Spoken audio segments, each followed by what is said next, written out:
All this talk about Taylor Swift and the Super Bowl, everyone is also talking about how Taylor is going to make it to the big game. How will she do that? Because she'll be performing in Japan the day before. According to GMA's Laura Spencer, it involves time travel.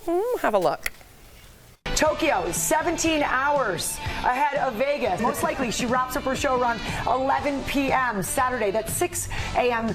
Saturday Vegas time. So if Taylor hops on her plane right after the show ends, or even an hour later, she can cross the Pacific. That will take about 13 hours to cross the Pacific. That puts her in Vegas by dinner time that same day. Taylor will literally be traveling back in time to land earlier than when she takes off, which means she can have a nice meal, get a good night's sleep, and make the Super Bowl to cheer on the Chiefs with no problem at all. Jeff and I what were a great flight. What a baller. We were just talking about hip hop during the break, and just like how anytime we see something we think of rap lyrics, and I just thought about Lil Wayne, the flight too long, I got a bed on the jet.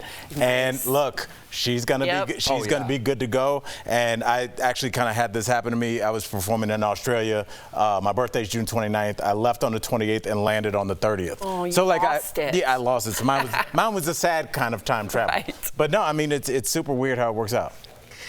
I was saying kind of similar, only I got to experience New Year's Eve twice, flying from Bangkok to Narita to Denver. Dude, you guys are all jet setters. What's happening? Well, travel. I'm impressed. I'm impressed with you two.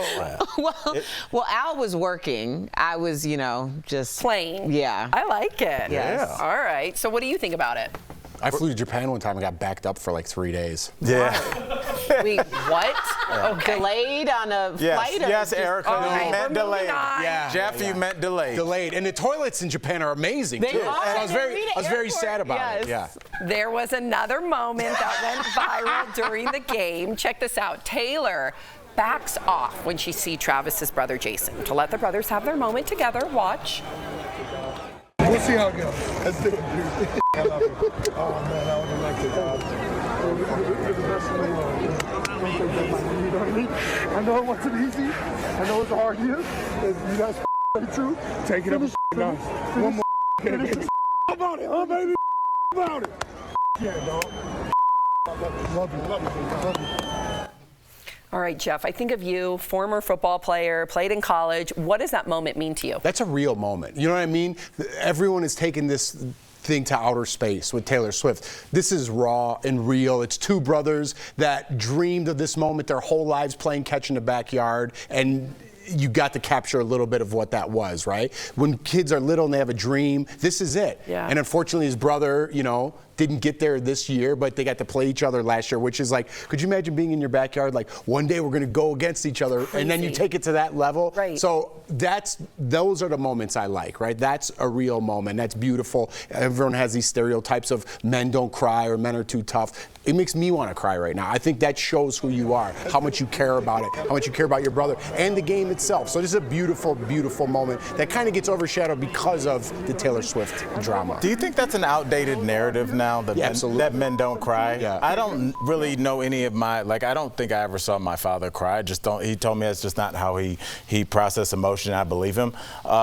And it really, until I had kids, I didn't cry at my dad's funeral. I don't know why. It wasn't a badge of honor. It was just not how I expressed emotion. But after I had kids, and Jeff, you and I have talked about this, here they come. So I don't know if they were just backed up. I don't know why kids need that. Were you on a flight to Japan? Yeah, it's speaking of back. So I don't know what that phenomenon is, but maybe once you have kids, you just can't hold it. I don't know. I'm just glad the tides have turned because, I think that's so unfair for men to feel like that they can't express any sort of emotion. Right. So it's unhealthy. It's unhealthy, but I also love if there's anybody out there that thinks it's not manly to cry when you see two football stars. I mean, that right there, hopefully whoever... You had a great take on an athletic angle from this. Oh, to Jeff's point, as a former athlete myself, there's so many blood, sweat, tears, sacrifice going into your sport. So right there, what I saw was just this fruition, realization that, oh my gosh. All the practices. All the hard work. Thank God we've made it. All this hard work. So I think it's beautiful. Erica, sorry, you had something you wanted to say.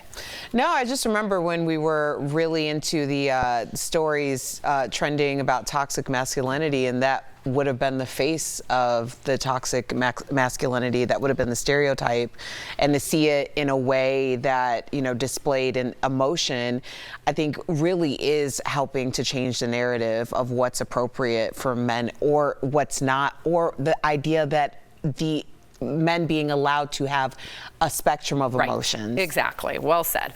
Okay, so Justin Timberlake performed his new single, Sanctified, from his latest album on SNL over the weekend. So if you haven't seen it, here's a little taste. Give me my sins, take and forgive them, and I get a witness.